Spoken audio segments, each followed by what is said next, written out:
내 딸 빼앗아 가려면 둘 중 하나는 죽어야 돼. 민경채 머릿속에 맴돌던 말은 딱 이 한 줄이었습니다. 그리고 그 한 줄이 그대로 현실이 될 뻔한 밤이었는데요. 민경채는 운전대 위에 굳은 손을 더 꽉 눌러 쥐고 있었습니다. 앞유리 너머로 보이는 백설의, 아니 루시아의 뒷모습이 점점 가까워지고 있었는데요. 세리가 깨어나서 저 여자가 자기 친엄마라고 알고 날 버리면 안 돼. 그건 안 돼. 그럴 바엔 내가 먼저 없애야지. 엑셀을 밟는 발에 힘이 들어갔습니다. 숫자와 계약서로만 계산하던 사람이 그날만큼은 완전히 망가진 한 인간이 되어 있었습니다. 민경채 눈에는 사람도 신호등도 인생도 아무것도 보이지 않았습니다. 오직 백설의 등 뒤로 겨누어진 자신의 분노와 공포만 있었는데요.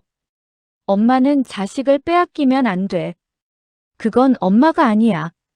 입술 사이로 새어나오는 중얼거림은 이미 정상적인 사고가 아니었습니다. 백설이는 그때까지도 몰랐습니다. 뒤에서 자기 향해 쇳덩어리가 미친 듯이 달려오고 있다는 걸요. 차와 사람 사이의 거리가 한 손가락 너비만큼 남았을 때 옆에서 굉음 하나가 튀어나왔습니다. 문태경 차가 민경채 차의 옆구리를 그대로 들이받아 버렸습니다. 쇳덩어리끼리 박히는 둔탁한 소리가 터졌고 민경채 차는 옆으로 미끄러지며 가드레일에 부딪혔습니다.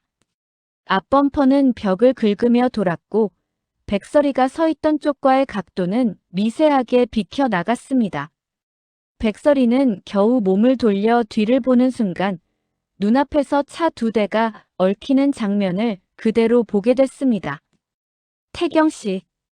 비명에 가까운 목소리가 나왔습니다. 문태경은 에어백 사이에서 고개를 들려고 했지만 앞이 잠깐씩 하얘졌다가 돌아오는 상태였는데요. 민경채는 운전대에 머리가 부딪힌 채 기절해 있었고 깨진 유리 조각이 옷과 머리카락에 촘촘히 박혀 있었습니다. 이날 밤 죽을 사람은 백설이가 아니었고 벌받게 될 사람도 백설이가 아니었습니다. 구급차 사이렌 소리가 멀리서부터 들려오기 시작했습니다. 현장에 도착한 구급대원들은 먼저 의식을 잃은 민경채부터 확인했습니다. 호흡 있습니다.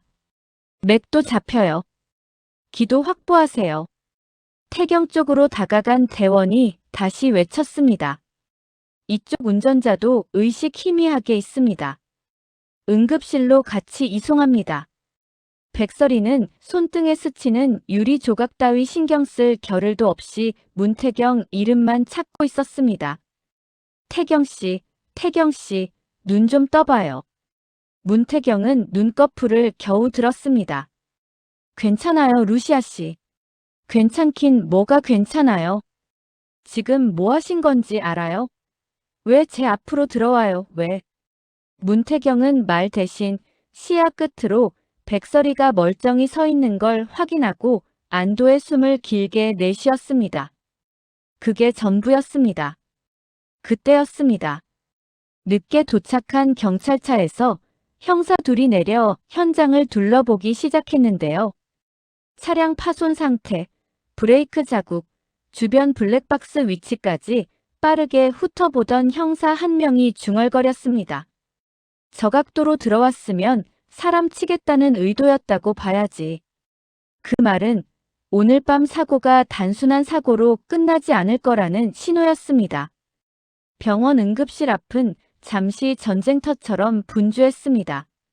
민경채는 CT와 각종 검사를 받으며 정신을 잃은 상태로 이동했고 문태경은 갈비뼈 금상과 타박상으로 중환자실까지는 아니지만 입원이 필요하다는 소견이 나왔습니다.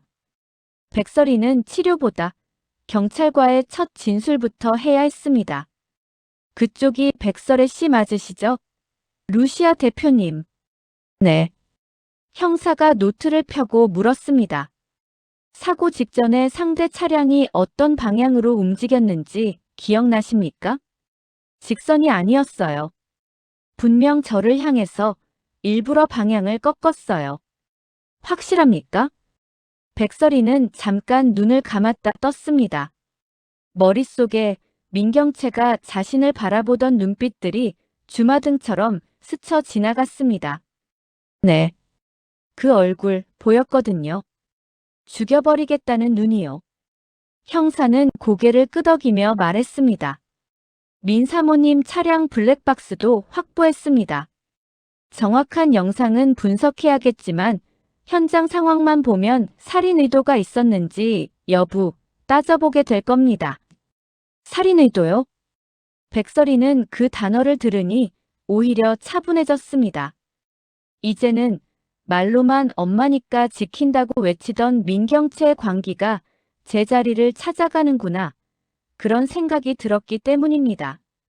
그 시간 민두식은 병실 침대에서 TV 뉴스를 보다 말고 리모컨을 집어 던지고 있었습니다. 화면 구석에 민강유통 3호 사고라는 자막과 함께 비틀어진 차량 사진이 큼지막하게 떠 있었는데요. 저 미친년이 끝까지. 민두식 얼굴은 분노와 당혹이 뒤섞여 있었습니다. 민강유통 지분을 빼앗긴 것보다 자신의 이름이 경찰 수사와 같이 엮여 나오는 걸 훨씬 더 두려워하는 사람이었습니다. 비서가 급히 들어오자 민두식은 바로 소리쳤습니다. 형사과장이랑 검사장 라인 다 전화 넣어. 사고라는 말 뉴스에서 안 나가게 막으라고 해. 살인미수 이런 단어 나오면 주주들 난리나. 하지만 이미 늦은 감이 있었습니다. 사건은 교통사고가 아니라 특정인을 향한 돌진으로 보고 있다는 내부 소식이 기자들 사이에서 돌고 있었기 때문입니다. 그리고 무엇보다 이번에는 민경채를 끝까지 감싸줄 만한 결정적인 카드가 없었습니다. 예전처럼 증거를 감추고 대신 맞아줄 직원 하나 세워두는 방식은 통하지 않는 단계로 와 있었습니다. 몇 시간 뒤 민경채가 병실에서 눈을 떴습니다. 천장 형광등이 번져 보였고 머리가 깨질 듯 무거웠습니다. 고개를 조금만 돌려도 목덜미가 찢어질 것처럼 아팠는데요. 옆에서 공 실장이 떨리는 목소리로 불렀습니다. 큰아가씨 들리세요? 민경채는 한참을 멍하니 허공만 바라보다가 겨우 입술을 떼었습니다. 세리 아가씨는 아직 중환자실에서 경과 보는 중입니다. 걱정하지 마시고요. 아까 내가 민경채 머릿속이 어지러웠습니다. 제동도 제대로 못 잡았고 충격음과 함께 튕겨나가던 기억만 조각처럼 흩어져 있었습니다. 사고 난 거야? 네, 큰아가씨. 근데 그냥 사고로 끝날 것 같진 않습니다. 공 실장은 차마 살인미수라는 말을 입 밖으로 꺼내지 못했습니다. 대신 병실 문 밖에 서 있는 형사의 그림자를 슬쩍 바라보며 조용히 덧붙였습니다. 경찰분들이 잠시 후에 조사하자고 기다리고 계십니다. 민경채의 손이 이불 위에서 움찔거렸습니다. 아직 다 회복되지 않은 신경이었지만 그게 두려움인지 분노인지 본인도 구분이 안 되는 상태였습니다. 내가 일부러 그런 거 아니라고 하면 되지. 그 말은 스스로에게 하는 최면에 가까웠습니다. 하지만 문제는 이 세상에 기억이 안 난다는 말로 덮어지지 않는 증거들이 너무 많다는 거였는데요. 그날 저녁 형사 둘이 병실로 들어왔습니다. 부드러운 톤으로 시작했지만 눈빛은 이미 결론을 어느 정도 내려놓은 사람들의 눈빛이었습니다. 민경채 씨, 많이 놀라셨죠? 오늘 있었던 일, 혹시 얼마나 기억나십니까? 저 잘 기억이 안 나요. 그냥 정신이 좀 없었고 브레이크를 밟은 것 같은데 갑자기 차가 미끄러지는 느낌이었어요. 민경채는 최대한 침착한 척 말했습니다. 형사 한 명이 의미심장한 표정을 지으며 태블릿을 꺼냈습니다. 저희가 민 사모님 차량 블랙박스를 압수해서 확인해 봤는데요. 영상이 재생되자 화면 속에서 민경채 음성이 또렷하게 들렸습니다. 이 여자가 없어져야 돼. 내 딸을 지키려면 내가 먼저 보내야지. 병실 공기가 한 번에 얼어붙었습니다. 민경채 얼굴이 하얗게 질려갔습니다. 형사가 조용히 물었습니다. 이 목소리, 본인 맞으세요? 그건 제가 아니에요. 제가 한 말이 아니에요. 누가 장난을. 민경채의 변명은 형사의 다음 한마디에 그대로 끊겼습니다. 게다가 속독의 수치가 갑자기 확 올라갔습니다. 브레이크 등 점등도 없었고요. 가속만 한 상태에서 사람 쪽으로 방향 바꾸신 거 데이터로 다 남아 있습니다. 공 실장은 이불을 꼭 쥔 민경채 손등을 슬쩍 바라보며 눈을 감았습니다. 이제 더 이상 대신 거짓말해줄 수 있는 단계가 아니라는 걸 알고 있었기 때문입니다. 형사는 메모를 덮으며 말했습니다. 현재로서는 살인미수 혐의로 수사에 들어갈 예정입니다. 상태 좀 더 지켜보고 정식 조사는 다시 진행할게요. 그 말을 남기고 형사들이 나가자 병실에는 숨소리만 남았습니다. 민경채는 입술을 깨물며 속삭였습니다. 살인 미수. 난 그냥 내 딸 지키려고. 그 순간 스스로도 깨닫지 못하고 있던 한 문장이 마음속에서 또렷하게 떠올랐습니다. 엄마는 자식을 빼앗기면 안 돼. 그건 엄마가 아니지. 그리고 그 말이 이제는 법정에서 자신을 향한 칼날이 되어 돌아오게 생겼다는 걸 천천히 이해하고 있었는데요.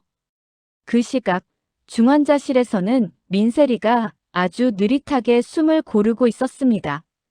여전히 의식은 없었지만 의사 말로는 자극에 대한 반응이 조금씩 좋아지고 있다는 희망적인 이야기였습니다. 침대 옆 의자에는 백설이가 앉아 있었고 맞은편에는 문태경이 보호자처럼 함께 자리를 지키고 있었습니다. 태경 씨, 아직 통증 심하죠? 여기까지 안 와도 되는데. 설희 씨랑 세리 사이에 제가 있어야 할 자리인데요.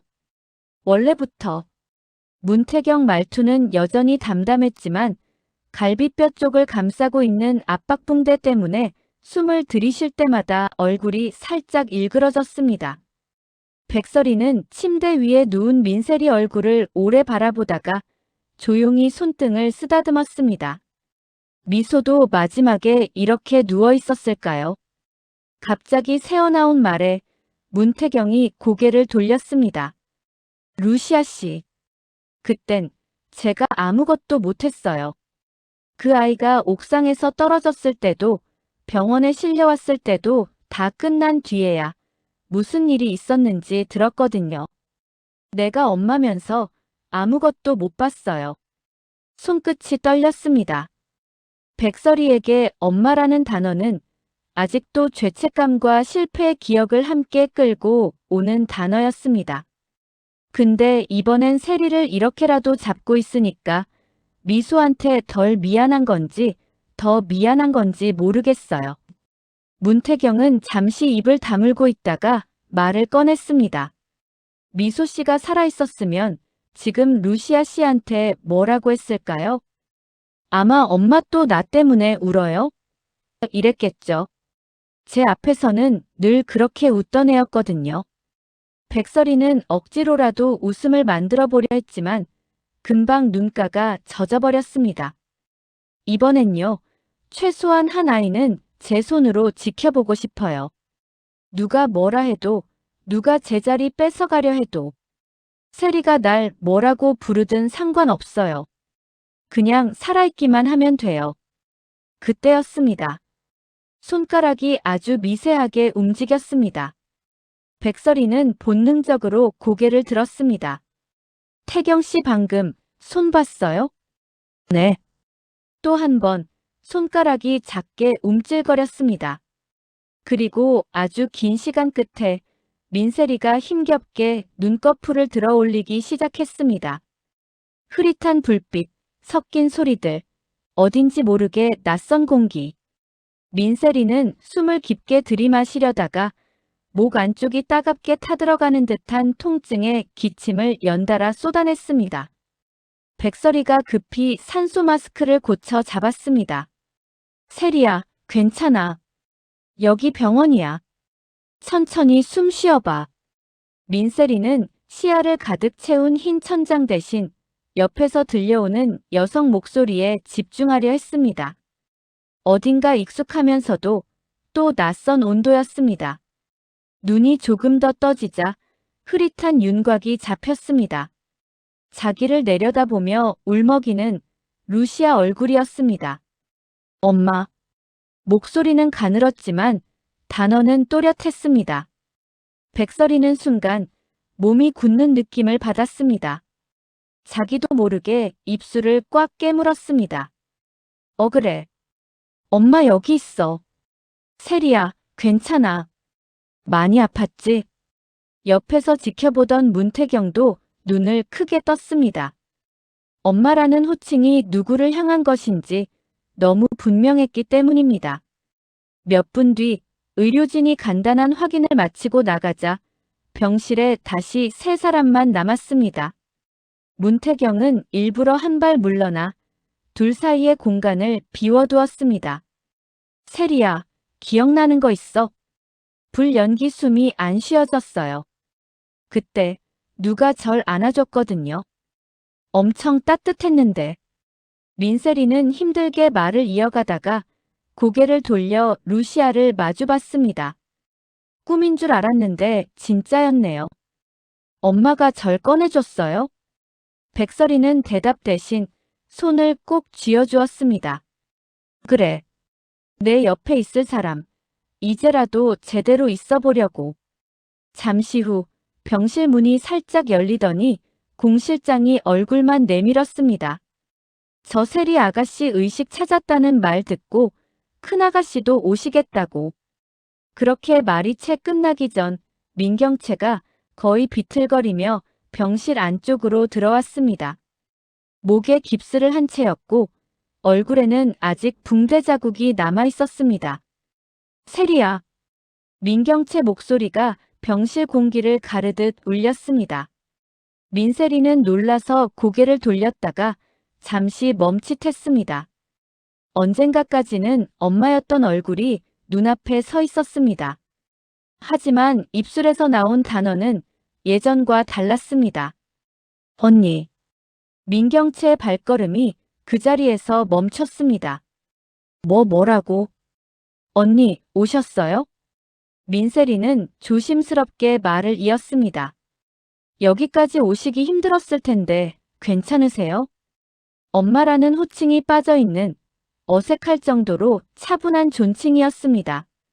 백설이는 아무 말도 하지 않고 민세리 손을 내려놓지 않은 채 그대로 자리만 지켰습니다. 역할이 바뀐 순간이었지만 그걸 굳이 말로 확인할 필요는 없었습니다. 민경채는 침대 곁으로 한 발 더 다가가려다 문태경이 살짝 몸을 옆으로 틀어 막아서는 걸 느꼈습니다. 세리 아직 힘드니까 조금씩. 비켜요. 내가 세리 엄마야. 난 이해 낳은 사람이야.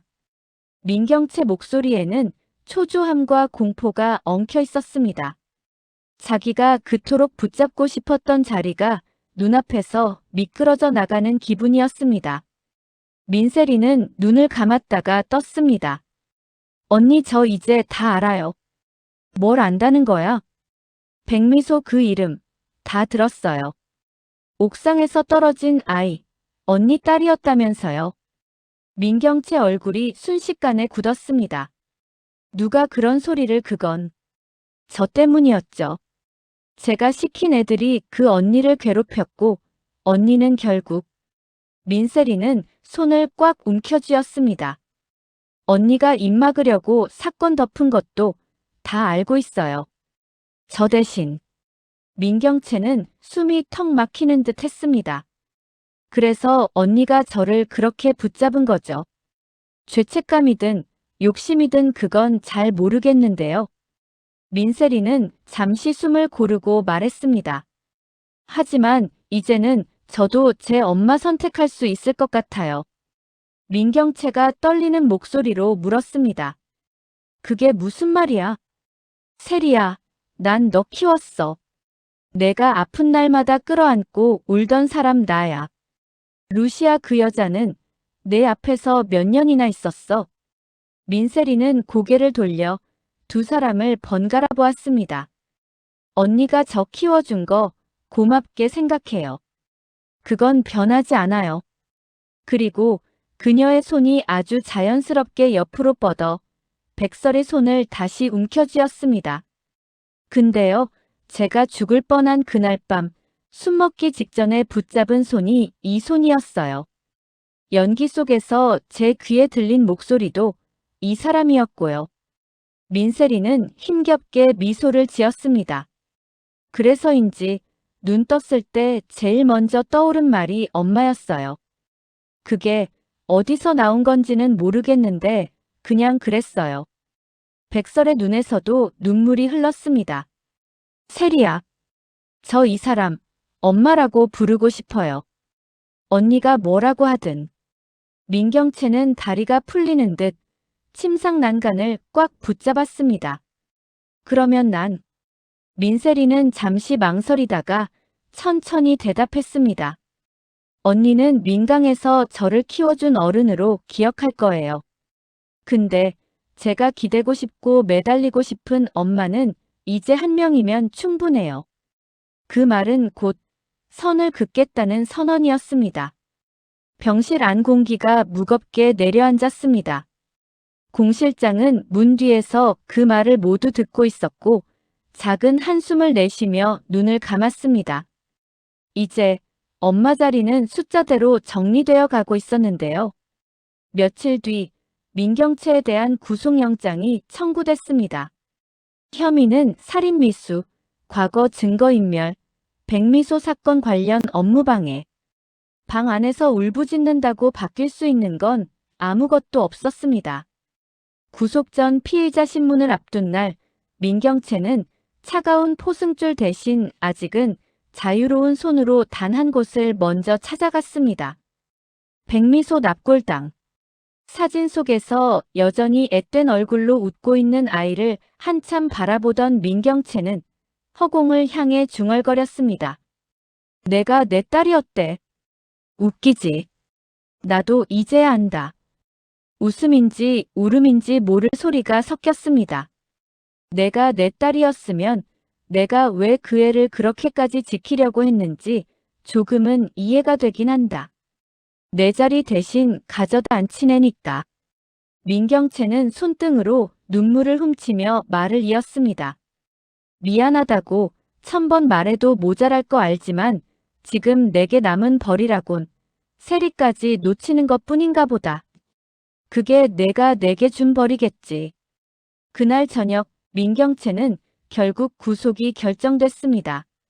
철문이 눈앞에 닫힐 때 그녀가 마지막으로 떠올린 얼굴은 세리도 민두식도 아니었습니다. 옥상에서 자신을 향해 엄마라고 부르지도 못하고 떨어져 내렸을지도 모를 이름 세 글자. 백미소. 뒤늦게 알게 된 핏줄의 무게가 가장 잔인한 타이밍에 온몸을 덮쳐오는 순간이었습니다. 한편 병원 쪽 분위기는 조금씩 변해가고 있었습니다.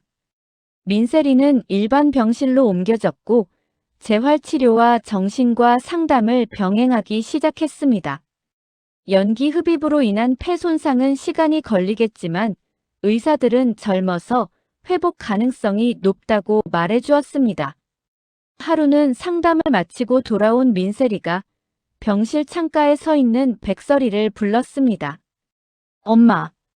이제는 그 호칭이 자연스러웠습니다. 왜? 저 하나만 물어봐도 돼요? 민세리는 잠시 숨을 고르고 조심스럽게 물었습니다.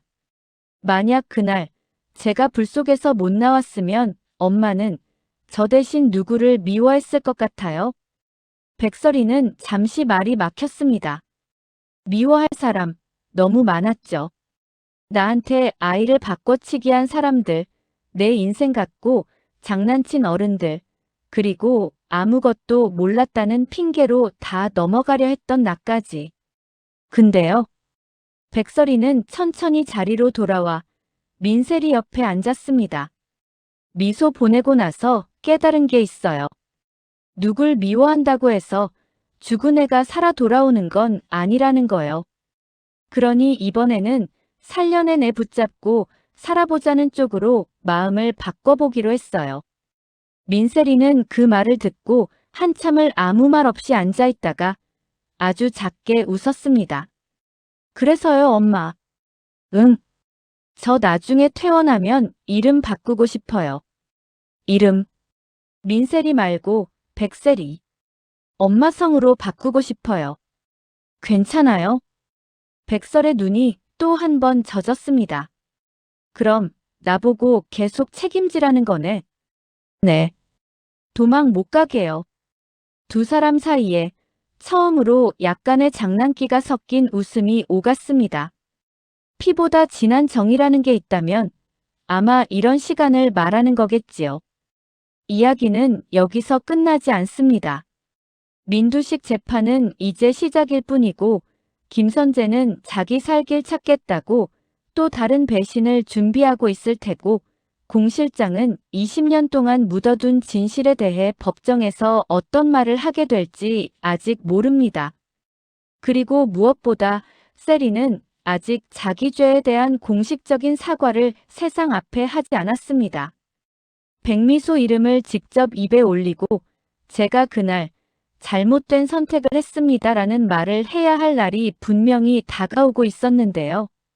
한 엄마는 감옥에서, 한 엄마는 분식집 같은 작은 공간에서, 또 한 엄마는 납골당에서 각자의 방식으로 죄를 끌어안고 살아가게 될 겁니다. 그 가운데에서 이제 겨우 내가 누구인지를 알게 된 세리가 어떤 선택을 할지. 그게 바로 태양을 삼킨 여자 마지막 국면의 가장 큰 관전 포인트로 남게 생겼습니다. 드라마 리뷰 탐정의 다음 추리도 놓치지 마세요. 더 흥미진진한 리뷰를 위해 구독, 좋아요 부탁드려요. 감사합니다.